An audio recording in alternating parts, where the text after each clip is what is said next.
Sesuai dengan keputusan Presiden nomor 12 tahun 2020 tentang penetapan bencana non-alam penyebaran coronavirus disease 2019 sebagai bencana nasional. Untuk menangani penyebaran COVID-19, Presiden RI Joko Widodo menginstruksikan agar dilaksanakan jaring pengaman sosial kepada masyarakat terdampak. Melalui Kementerian Sosial Kemensos, pemerintah menyalurkan bantuan sosial tunai BST bagi keluarga penerima manfaat KPM di seluruh Indonesia melalui kerjasama dengan PT Pos Indonesia Persero. Bantuan sosial tunai Kemensos tahap 3 di Kota Cimahi yang disalurkan melalui kantor pos dengan menerapkan protokol kesehatan. Penyaluran dimulai hari ini, Jumat tanggal 10 sampai dengan tanggal 15 Juli 2020. Manajer pelayanan Hana Suhana memberikan penjelasan terkait penerima KPM dari awal BST tahap 1 sampai BST tahap 3, Pak. Oke, baik. Untuk BST tahap 1, kita mendapatkan alokasi sekitar 13.490-an. Itu udah kita mulai dari tanggal 6 Mei sampai 13 Juni dan itu berlanjut sampai di akhir bulan. Nah, untuk itu udah terserap sekitar 13.277. Ya. Nah, untuk yang tahap kedua itu kita mulai juga sama tanggalnya, tapi bulannya yang berbeda, yaitu bulan Juni ya. Bulan Juni sampai tanggal 13 dan berlanjut sampai hari ini untuk yang tahap 2.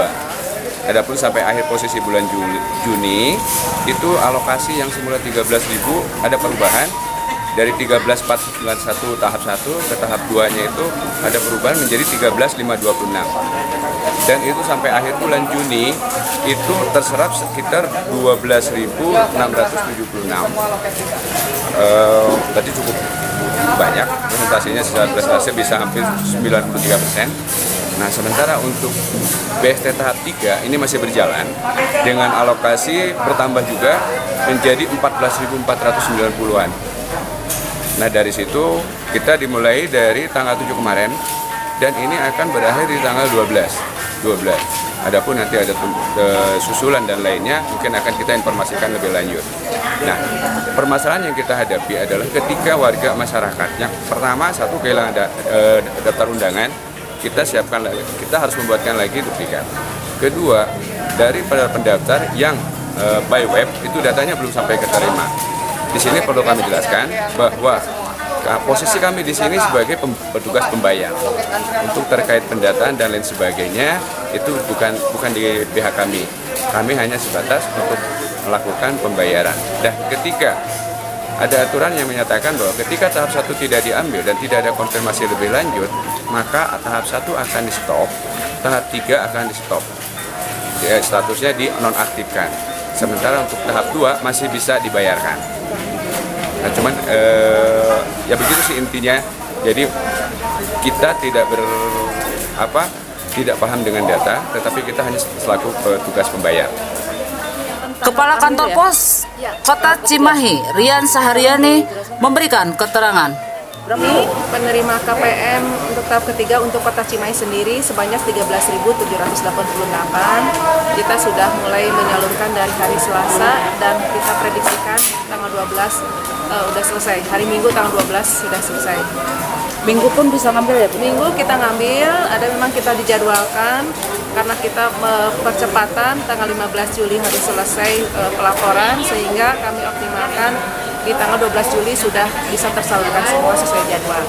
Alhamdulillah, kalau kondisi sekarang mungkin tahap ketiga semuanya berjalan dengan lancar. Kita juga berkoordinasi dengan pihak kelurahan juga walaupun jadwalnya baru dirilis sehari sebelum pembayaran, tapi pembayaran dioptimalkan sehingga yang mengambil itu tinggal hanya 10%-nya yang memang belum mengambil. Yang susulan itu ya?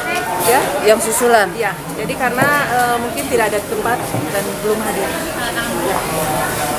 Terus Bu, ini kalau misalkan kan Ibu menjadwalkan sampai tanggal 15, kalau yang susulan misalkan next lewat dari tanggal 15 itu masih bisa diambil nggak, Bu? Biasanya kami menunggu informasi dari pusat. Seandainya dari pusat menginformasikan tidak boleh dibayarkan, berarti kami tidak bisa. Jadi memang untuk dioptimalkan sesuai jadwal itu kan 12 Juli. Sistemnya terblok apa bagaimana, Bu? Ya, tapi nanti suka diinformasikan sebelumnya. Jadi kemungkinan misalnya tanggal 15 selesai pembayaran, diberikan waktu lagi 2 hari 3 hari, kami infokan lagi kepada penerima KPM bahwa Dikasih spare waktunya berapa hari, Bu? Misalkan sampai tanggal 15 nih. Ya. Penyelesaian pendistribusian. betul. Nah, biasanya sampai berapa hari, Bu? Biasanya sih dikasih waktu seminggu, tetapi biasanya seiring waktu berjalan kadang-kadang kita tidak bisa diprediksi kapan bisa ditutup. Sekian informasi yang bisa disampaikan. Wassalamualaikum warahmatullahi wabarakatuh.